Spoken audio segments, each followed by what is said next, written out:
मैंने नहीं सोची थी, बहुत तकलीफ के थे वो दिन।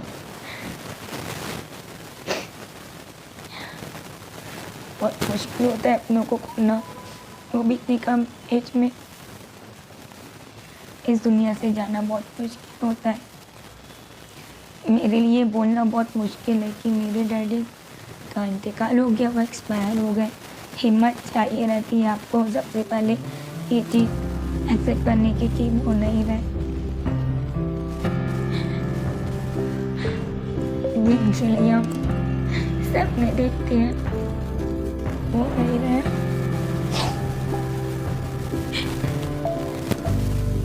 बहुत कम एज थी मेरे डैडी की, सिर्फ 55 के थे वो। मैंने आप लोगों को बताना चाहूँगी गैस कि मैंने सबसे पहले जो सपना मैंने स्टार्ट किया था यूट्यूबर, कि मैं अपने पेरेंट्स को, अपनी फैमिली को एक अच्छी लाइफ स्टाइल दूँगी। मैंने सबसे पहले मुझे अपने डैडी का ड्रीम पूरा करना था मुझे, लेकिन मैं वो कर नहीं पाई, वो ड्रीम कंप्लीट नहीं हुआ और हम सबको छोड़ के हमेशा के लिए चले गए। ये चीज़ को एक्सेप्ट करना कि आपके फादर नहीं रहे, आपके डैडी, बहुत मुश्किल होता है। उसके लिए जिगर चाहिए रहता है। मैं 12 सितंबर को ही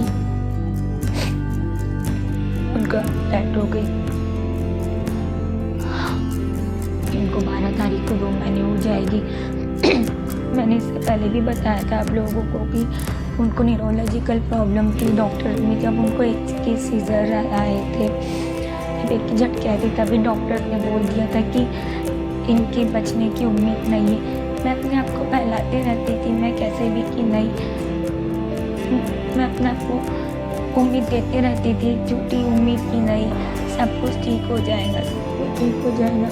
डॉक्टर ने जब 1 साल पहले ही 13 अक्टूबर को ही जब उनको 21 सीजर्स आए थे, 21 झटके, तभी उनका ब्रेन ने सभी तरह की एक्टिविटी करना, काम करना बंद कर दिया था, पूरा डैमेज हो गया था। और इस टाइम पे अभी बहुत मुश्किल था कि उस टाइम पे डॉक्टर ने बोल दिया कि सर्वाइव नहीं कर पाएंगे मेरे डैडी। मेरी आंखों के सामने उन्होंने इस दुनिया को अलविदा कहा। मैं थी, मेरे अपने थे वो, पर वो चीज़ मैं अभी भी याद करती हूँ। मुझसे नहीं होता था, नहीं हो पाता, मैं इतनी मजबूत नहीं हूँ। मेरे लिए ये ज़िंदगी का सबसे बड़ा गम, सबसे बड़ा सदमा। बहुत मुश्किल होता है अपनों को खोना। आपके मेरे डैडी मेरे लिए बहुत मायने रखते थे, मेरे लिए मेरी दुनिया थी वो। मेरी दुनिया का एक हिस्सा चले गया, मेरी दुनिया थी। एक कहते कि हमारे माँ बाप थोड़े से ओल्ड हो जाए ना, कि 70-80 थोड़ा पार कर ले, हाँ सुकून मिलता नहीं, थोड़ा कि एज का थोड़ा था। बस 55 की एज में इस दुनिया को अलविदा कहना, इतनी कम एज में बहुत मुश्किल होता है। मेरे डैडी को एक्चुअली ये था कि जब वो 14 साल के थे, उनको सिजोफ्रेनिया नाम की बीमारी थी, तो उनको इलेक्ट्रिक के शॉक लगते थे। जब वो सिर्फ 14 के थे, वो गुमशुदा भी हो गए थे 2 साल के लिए, वो गायब हो गए थे, गुम हो गए थे। फिर वो 2 साल बाद आए थे। उन्होंने बहुत सर्वाइव किया, उन्होंने बहुत कोशिश की। वो डॉक्टर कहे कितने साल उन्होंने, जब वो 14 साल के थे, ज़िंदगी कितने साल उन्होंने निकाल भी लिए। बहुत से लोग तो 4-5 साल ही सर्वाइव कर पाते हैं, उन्होंने बहुत सर्वाइव किया, बहुत हिम्मत किया, उन्होंने बहुत हिम्मत जुटाई, बहुत हौसले से रहे। इतने साल ज़िंदगी के निकाले मामूली बात नहीं होती है, बहुत हिम्मत दिखाई उन्होंने। लेकिन हमने उन्हें मेंटल असाइलम से लाया था। उसके 20वें दिन ही उनकी डेथ हो गई, संडे के दिन। बहुत मुश्किल था मेरे लिए वो पल, मैं बस सीखते रह गई, क्योंकि संडे के दिन उन्होंने सुबह उठे, वो मुझे उठाया, मैं समझी कि उन्होंने कुछ टॉयलेट वगैरह किया, बात मैंने अम्मी को कहा, तो मैंने कहा कि हम लोग संडे की स्कूल की बच्चों की छुट्टी थी। उसके बाद उठे हम, तो मैंने देखा कि बॉडी पूरी शिवरिंग कर रही, पूरे थरथरा रही वो, और उन्होंने नाश्ता भी नहीं खाया, टैबलेट भी नहीं। और मुझे बोलने लगे हिना मुझे बहुत सर में दर्द हो रहा है और मुझे बहुत घबराहट लग रही, बहुत मचलाहट हो रही है मुझे, और तो वॉमिटिंग भी की है। उसके बाद दोपहर तक का पता नहीं उनको होश खो रहे थे। तो मैंने अम्मी को कहा कि आप मेरी सिस्टर को बुलाइए, मुझसे अकेला नहीं हो रहा संभालना। और शब्बू की भी मंडी थी, वो भी देख रहे थे, तो वो आई। उसके बाद उन्होंने बात की थोड़ी बहुत, फिर वो 2 बजे रात को एकदम कहते कि सकरात में आ गए और उनका दम बस ही पर ही अटका हुआ था। और मैं और मेरी बहन हम लोग चीख मार के रोने लगी। फिर हमने क्योंकि डॉक्टर्स ने तो बोल दिया था कि नहीं जी पाएंगे, मैंने डॉक्टर को फ़ोन लगाया। डॉक्टर भूती सर को उन्होंने कहा कि ब्रेन डेड हो चुकी है और जो सांसें चल रही है वो भी थम जाएगी। तो ये उनका बोलना था सर का। और तो मैं एकदम जोरों की चीख मारने लगी। तो उसके बाद फिर मंडे को फिर सुबह में उन्होंने 6 बजे मुँह से झाग निकाल दिया था पूरा। हम लोग चीख मार रहे थे। हमने उनको लेके गया सुपर मेडिकल, तो वहाँ पे भी डॉक्टर्स ने सीटी स्कैन किया और दूसरी सब चीज़ें, लेकिन नहीं लगी थी। उसे खाना पानी जा रहा था। फिर घर आ गए, शाम में मेरी बहन चली गई।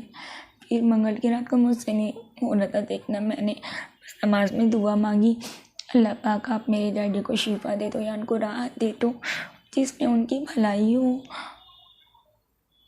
मैंने सूरह यासीन की तिलावत की, उनका दम बनी अटका हुआ था। बहुत मुश्किल होता है। उसके बाद सुबह 10 बजे से वो थोड़े होश में आए और कुछ बोलना चाह रहे थे। मुझे देखने लगे अम्मी को और कुछ पानी कर रहे थे और उनके मुंह में फेस पर पूरा झाग भरा हुआ था।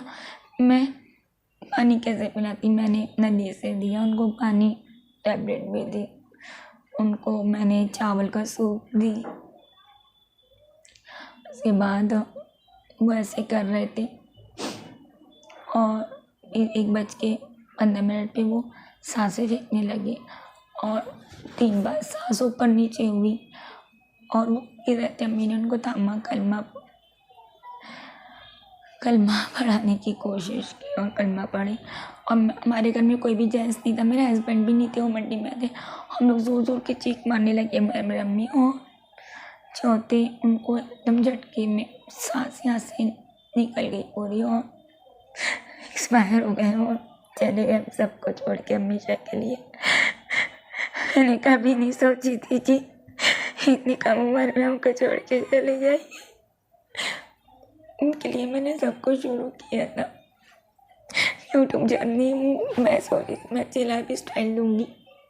एक ऐसा होता है इसकी एक अगर इंसान अगर कम उम्र में इस दुनिया को अलविदा कहे ना तो बहुत मुश्किल होता है।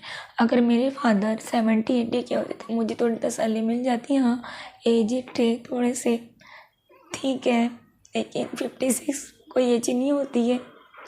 56-57 कोई एज नहीं होती, बहुत कम एज होती है।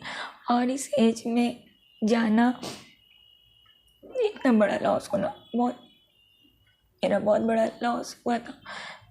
मैं उनको देखी ना जब इस हालत में, मैं उस दिन मुझे होश नहीं रहा। मुझे बहुत समझना पड़ा, बहुत मुश्किल होता है।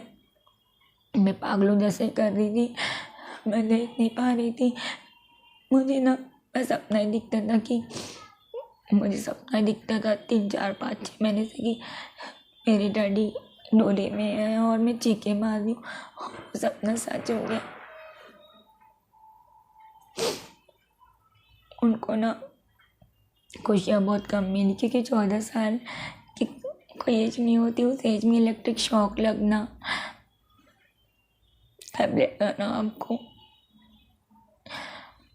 मेरे डैडी को इलेक्ट्रिक शॉक लगते थे, सिजोफ्रेनिया नाम की बीमारी थी उनको। वो बचपन से सर्वाइव कर रहे थे लेकिन नहीं कर पाए।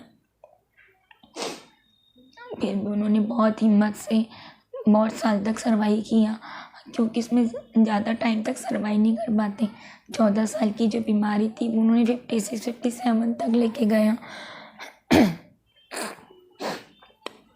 बहुत हिम्मत किया उन्होंने, और मैं व्लॉग वगैरह कुछ भी बना नहीं पाई। बस डैडी की तकलीफ, उनका गम मेरा मुझे और अभी भी है और हमेशा रहेगा, क्योंकि मेरा इतना बड़ा लॉस हुआ है। बहुत मुश्किल है ये मेरे लिए, लेकिन धीरे धीरे अभी मैं थोड़ी नॉर्मल हुई हूँ। कि पहले बहुत मुश्किल था, मैं कहती थी कि मेरे डैडी को ला दो, मेरे डैडी को ला दो, बस मैं ऐसे कहती थी।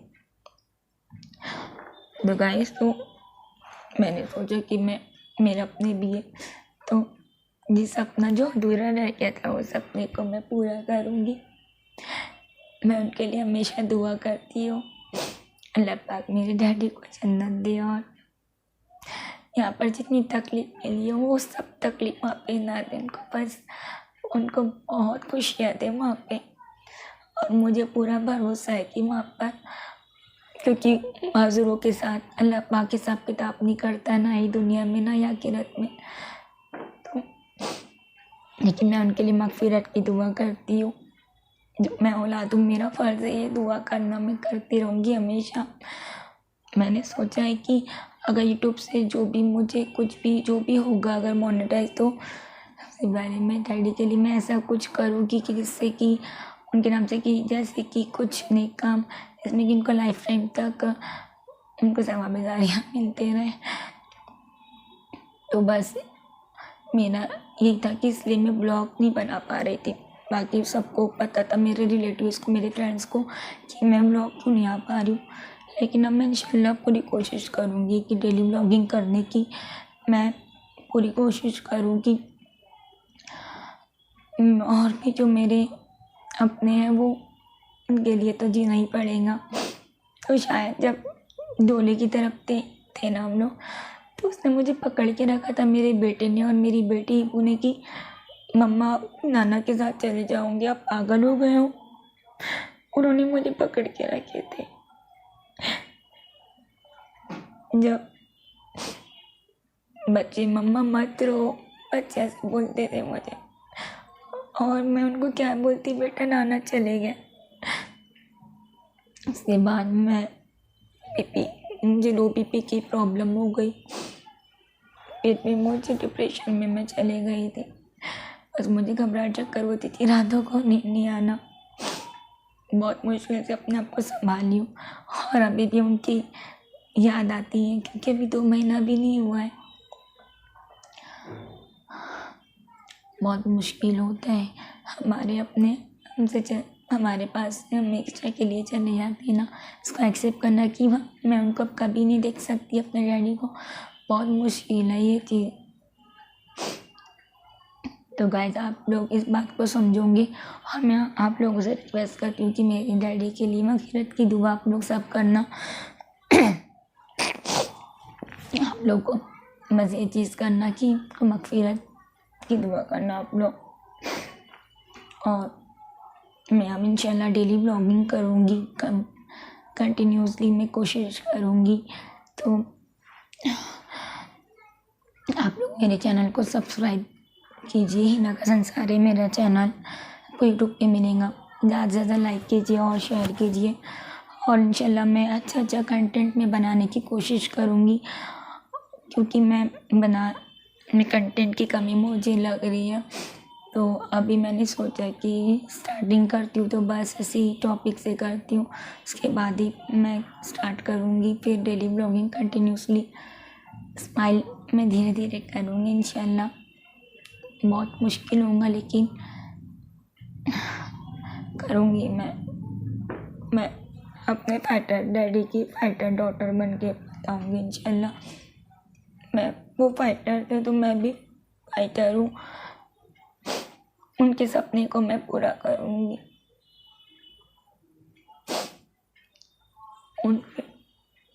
और इसमें मुझे आप लोगों का सपोर्ट चाहिए कि मैं अपनी फैमिली के, अपने डैडी के सपने को पूरा करूँ। तो गाइस, सबसे पहले सॉरी भी कि मैं 3 महीने से ब्लॉग कंटिन्यू नहीं कर पाई।